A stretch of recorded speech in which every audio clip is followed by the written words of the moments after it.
देखिए, हर कोई आज एक दिली तकलीफ और दर्द को महसूस करेगा जो भारत के संविधान और भारत के डाइवर्सिटी, भाईचारगी, प्लुरलिज्म पर जिस किसी को आज भी अटूट भरोसा है और यकीन है,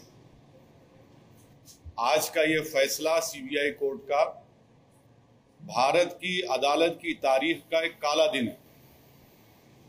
और मैं इसलिए कहता हूं क्योंकि सुप्रीम कोर्ट ने 9 नवंबर को जो सिविल डिस्प्यूट के मुकदमे का फैसला दिया था, जजमेंट में सुप्रीम कोर्ट ने कहा था, अंग्रेजी में कहता हूं कि सुप्रीम कोर्ट ने कहा था कि it is an egregious violation of rule of law. और सुप्रीम कोर्ट ने यह भी कहा था कि ये calculated act of destroying a public place of worship. अब मैं ये समझने से कासिर हूं कि अगर सुप्रीम कोर्ट ये कहता है कि egregious violation of rule of law, तो क्या कोई जादू से मस्जिद को शहीद कर दिया गया था 6 दिसंबर को? क्या कोई जादू से वहां पर 28 और 29 दिसंबर की रात 49 में मूर्तियां रखी गई थी? क्या कोई जादू से उसके ताले खोले गए थे जब राजीव गांधी प्राइम मिनिस्टर थे? इसीलिए मैं ये कहता हूं कि सुप्रीम कोर्ट ने जो बात कही उसके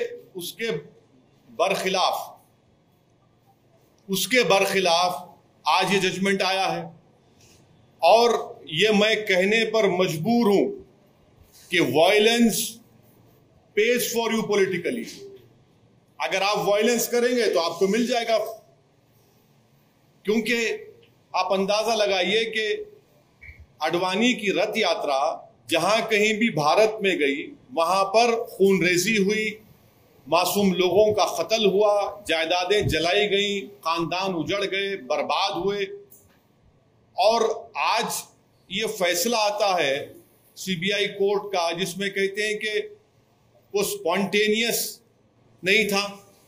तो हम ये जानना चाहते हैं कि भाई साहब, ये कितने दिन, कितने महीने लगेंगे प्रिपरेशन के लिए ताकि वो स्पॉन्टेनियस ना हो? आप बताइए ना, कितने दिन, कितने महीने लगेंगे स्पॉन्टेनियस ना हो? क्या ये बात सच नहीं है कि उमा भारती ने कहा था कि एक धक्का और दो, बाबरी मस्जिद तोड़ दो? क्या दुनिया ने नहीं देखा कि जब बाबरी मस्जिद शहीद हो रही थी तो मिठाइयां बांटे जा रहे थे? अडवाणी, मुरली मनोहर जोशी, उमा भारती, ये सब लोग तो मिठाई खा रहे थे, खुशियां मना रहे थे। कैसा ये फैसले पे आज आ जाती है आप? आखिर पैगाम क्या देना चाह रहे आप? पैगाम क्या देना चाह रहे? पैगाम यही मिल रहा है कि वायलेंस पेज, मास वायलेंस पेज। आप अंदाजा लगाइए कि 1950 से अब तक इस मसले में मुसलमानों को इंसाफ नहीं हुआ, और आज ये फैसला आता है 28 साल के बाद। हम आज भी कह रहे हैं, अगर ये मस्जिद नहीं शहीद होती तो क्या 9 नवंबर का सुप्रीम कोर्ट का फैसला आता था? सारी दुनिया ने देखा कि जो लोग शाम में खड़े होकर स्पीचेस दे रहे थे, लोगों को उकसा रहे थे, उनकी मौजूदगी में क्या यह बात सच नहीं है कि सीबीआई की चार्जशीट में एक विटनेस ने कहा कि कल्याण सिंह, उस वक्त के चीफ मिनिस्टर, ने कहा कि रोक कंस्ट्रक्शन पर है, डिस्ट्रक्शन पर नहीं है? वो भी आप नहीं मानेंगे उसको? क्या सीबीआई की चार्जशीट में यह नहीं कहा गया था कि 5 दिसंबर की रात अडवाणी ने विनय कटियार के घर में साजिश रचाई? क्या यह बात सच नहीं है कि अडवाणी ने कल्याण सिंह को कहा कि उस वक्त तक आप रिजाइन मत करिए जब तक कि मस्जिद डिमोलिश नहीं हो जाती, ताकि गवर्नमेंट का डिसमिसल ना हो?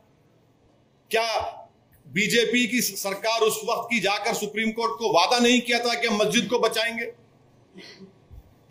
यह फैसला, मुझे कहना पड़ेगा कि यह judgement satisfies the collective consciousness of Hindutva and its followers and its ideology. ये जजमेंट का यही है। किसने तोड़ा फिर मस्जिद? फिर हम पूछना चाहते हैं, जब 6 दिसंबर 1992 को मस्जिद शहीद हुई थी, उस वक्त मैंने अपने आप को एक हेल्पलेस महसूस किया। मैंने अपने आप को अपने लिए एक ह्यूमिलिएशन समझा कि मैं अपनी अब शर्म महसूस हुई कि मैं अपनी मस्जिद को बचा नहीं सक रहा हूं, और आज आप ऐसा फैसला देते हैं। तो फिर आखिर इतना सब जो इन्वेस्टिगेशन हुआ, कैसा क्या हुआ? एक और बात आपको समझने की जरूरत है कि आडवाणी को हाईएस्ट सिविलियन अवार्ड दिया गया बीजेपी गवर्नमेंट तरफ से, एक्यूज हैं। तभी हमने कहा था कि देखो, मैं प्रेस कॉन्फ्रेंस में कहा था कि आडवाणी को ये हाईएस्ट सिविलियन अवार्ड दिया जा रहा है। आज उसका नतीजा हम देख रहे हैं।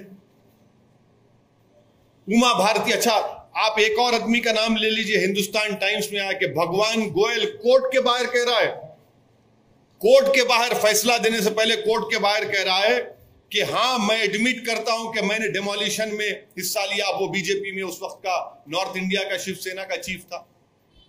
कोर्ट के बाहर कह रहा है और कोर्ट में जाकर कोर्ट बरी कर देता है लोगों को।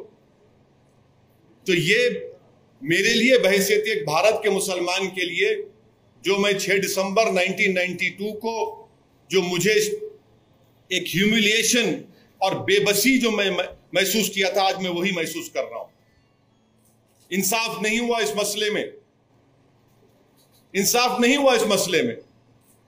जिन लोगों के इशारे पर, जिन लोगों की मौजूदगी में, जिनके तकारीर के जुमलों पर ये वायलेंस, तशद्दुद हुआ, क्रिमिनल एक्ट जिसको सुप्रीम कोर्ट ने कहा, आज वो पूरे के पूरे बरी हो गए। अब मुझे ये नहीं मालूम कि सीबीआई अपनी इंडिपेंडेंस को बरकरार रखने के लिए अपील करेगा या नहीं करेगा, और मुझे यह भी नहीं मालूम कि अगर अपील करेंगे तो कितना टाइम लगेगा अपील की सुनवाई के लिए।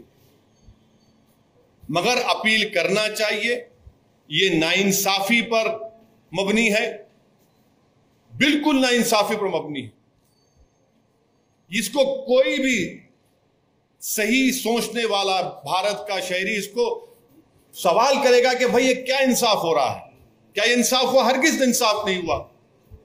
सारी दुनिया जानती है, सब जानते हैं कि बीजेपी, आरएसएस, विश्व हिंदू परिषद, शिवसेना, इन तमाम की मौजूदगी में और साथ ही साथ कांग्रेस पार्टी, इसकी जड़ कांग्रेस पार्टी है। इनकी हुकूमत में मूर्तियां रखी गई, इन्हीं की हुकूमत में राजीव गांधी ने ताले खुलवाए, शिलान्यास किया। इन्हीं की हुकूमत थी कांग्रेस की जब मस्जिद शहीद हुई, और आज ये फैसला आता है। इसीलिए मैं मानता हूं कि ये हमारी भारत की